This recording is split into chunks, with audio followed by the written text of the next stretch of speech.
ang kadugtong dito sa John 3 hanggang 20, John 3 verse 22. Dito sa sinasabi ni si Jesus at si Juan.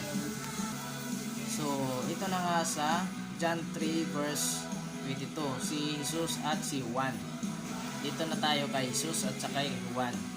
Pagkatapos nito pumunta si Jesus at ang mga tagasunod niya sa ibang lugar ng Judea. Nanatili sila roon at nagbautismo ang mga tao, nagbabautismo rin si Juan sa inom malapit sa Salim dahil maraming tubig doon. Pumupunta sa kanya ang mga tao upang magpabautismo, no? So si Juan na nga at saka si Jesus, ayun na nga ay ang pinag-utusan dahil yun ay kalooban ng Diyos, kaya naging propeta si Juan dahil sa sinugo ng Diyos para magbautismo sa lahat ng tao at humihingi ng kapatawaran sa kanilang kasalanan. Yung ibig sabihin ng pabautismo po, ayun po ay palinis at humihingi ng at makikita ang katotohanan sapagkat yun po ang kalooban ng Diyos, no?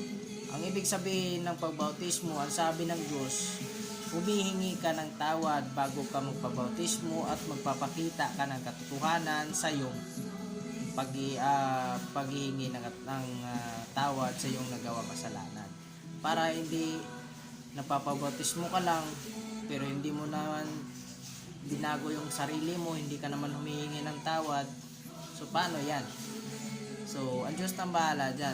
Siya na ang gumagawa sa lahat. Kasi sabi na ng Diyos, bibigay tayo ng katotohanan sapagkat hindi tayo pabayaan ng Diyos, sapagkat siya ang gagawa ng lahat.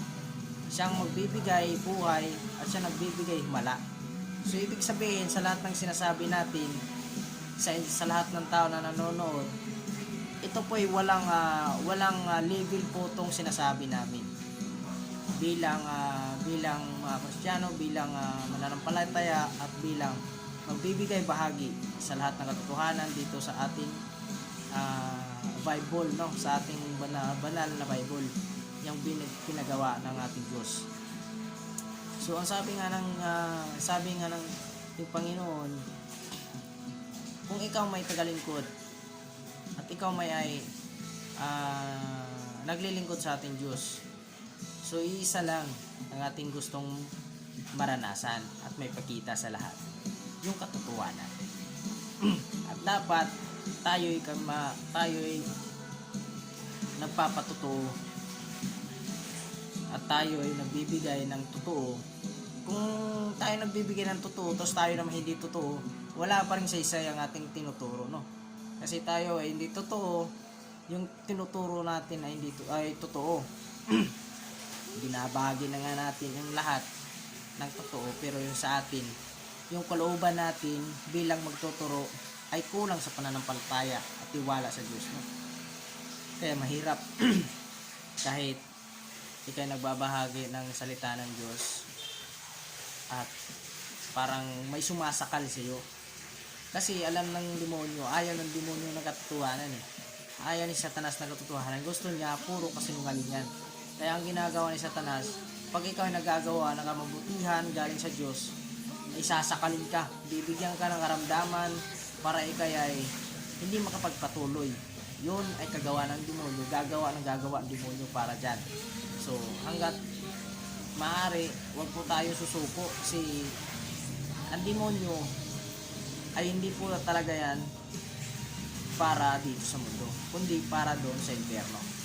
At tayo naman lahat na magkakapatid dito sa mundong ito, lahat ng tao dito sa mundo, ay hindi po talaga tayo dapat mapunta sa impyerno. Kasi tayo naman talaga ang anak ng Diyos. Tayo naman talaga ang anak ni Kristo. Kasi ayun na nga, sa puntong nagpapasacrifice siya dun sa cross. Kasi alam niya, mahal tayong lahat. Wala siyang pinipiling tao. Basta, tao dito sa mundo, maliban na lang doon sa mga demonyo. Kasi tayo talaga ang karapat-dapat na papunta doon sa ating Diyos. Doon tayo mamuhay na walang hanggan at mga kasalanan at walang sakitan at walang kalungkutan at walang iisipin na masama. Ano pa man dyan. So, ang gusto ng Diyos sa ating lahat na magbago at maniwala sa Kanya at mananampalataya at hindi natawad. Yung mga kumalian natin, itutuwid yan ng Diyos. Itutuwid yan dahil yun ang kalooban ng Diyos sapagkat yun ang nanais para sa ating. So, ganun mapagmahal ang ating Diyos. Sobrang mapagmahal ang ating Ama na nasa langit. Paano na kaya si Kristo na nag-sacrifice ng ating buhay dito sa mundo? Kasi alam naman natin talaga ang buhay natin sa mundo ay puro kasinungalingan, puro kasamaan.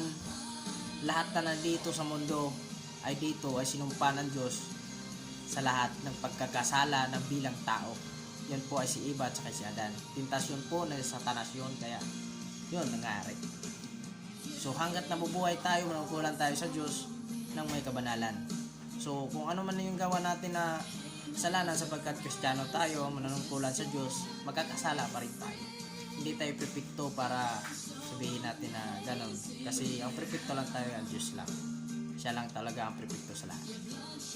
Siya po ang naglikha ng lahat, ng pagkikita ng himala at ng bibigay buhay sa atin.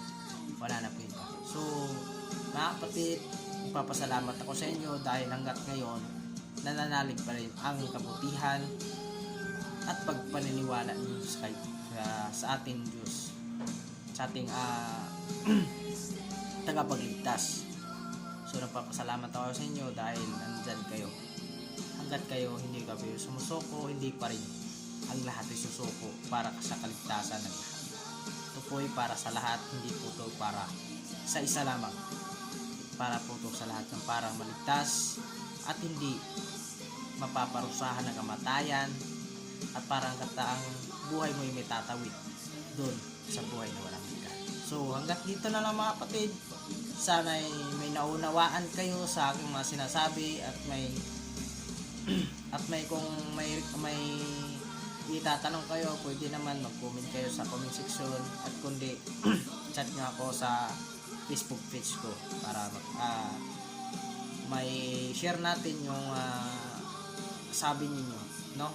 So wala namang masama mananampalataya tayo sa Diyos. Kasi importante tas puso tayo nananampalataya at buong puso at kaluluwa at ibibigay sa Diyos, no? So hanggang dito na lang. Naway pagpalain kayo ng Diyos sa inyong pagpapanood. Naway hindi nyo kakalimutan ng Diyos sa panalangin at pananampalataya pag hinatawad. Yun lang mga kapatid, salamat sa lahat. Naway pagpalain kayo ng Diyos sa buhay ninyo hanggat maaari iwasan ang lahat ng panganib.